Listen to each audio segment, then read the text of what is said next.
छोटे से गांव में एक बुजुर्ग व्यक्ति रहता था जिसका नाम हरिशंकर था।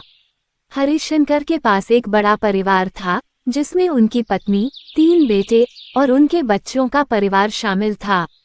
हरिशंकर के तीनों बेटे शहर में नौकरी करते थे और साल में कुछ ही बार गांव आते थे। हरिशंकर और उनकी पत्नी अपने छोटे से घर में रहते थे और गांव के लोगों के साथ उनका बहुत अच्छा संबंध था।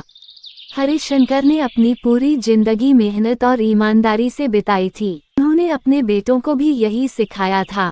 हरिशंकर का मानना था कि परिवार की एकता और सद्भाव ही सबसे बड़ा धन। एक दिन हरिशंकर को गांव के पास एक बंजर जमीन के टुकड़े के बारे में पता चला। उन्होंने सोचा कि अगर इस जमीन को सही तरीके से इस्तेमाल किया जाए तो ये परिवार के लिए बहुत फायदेमंद हो सकता है। हरिशंकर ने अपने बेटों को फोन करके गांव बुलाया और अपनी योजना के बारे में बताया।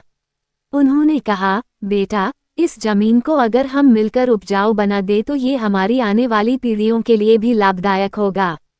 बेटों ने पहले तो इस योजना को गंभीरता से नहीं लिया, लेकिन हरिशंकर की बातों में सच्चाई और अनुभव देखकर वे राजी हो गए। इन्हें मिलकर जमीन को साफ किया, उसमें खाद डाली और फसल बोने की तैयारी की।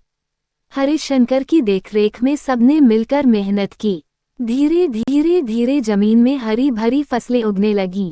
परिवार के सभी सदस्य इस काम में लगे रहे और उन्होंने इसे अपनी रोजमर्रा की जिंदगी का हिस्सा बना लिया। कुछ महीनों बाद फसल तैयार हो गई। हरिशंकर के चेहरे पर मुस्कान आ गई। उन्होंने अपने बेटों और पोते पोतियों को बुलाकर कहा, देखो, मेहनत और एकता का फल कितना मीठा होता है। सभी ने मिलकर फसल की कटाई की और उसे बाजार में बेचा। इस काम से उन्हें अच्छा मुनाफा हुआ। अब हरिशंकर का परिवार और भी करीब आ गया था और सभी ने एकता और मेहनत का महत्व समझा।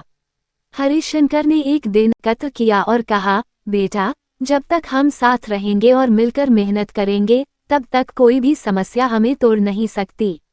परिवार की एकता सबसे बड़ी ताकत है।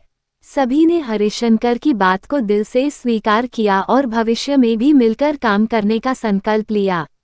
इस तरह हरिशंकर ने अपने अनुभव और ज्ञान से न केवल अपने परिवार को खुशहाल बनाया, बल्कि उन्हें एक महत्वपूर्ण सबक भी सिखाया। परिवार की एकता और मेहनत से हर कठिनाई को पार किया जा सकता है।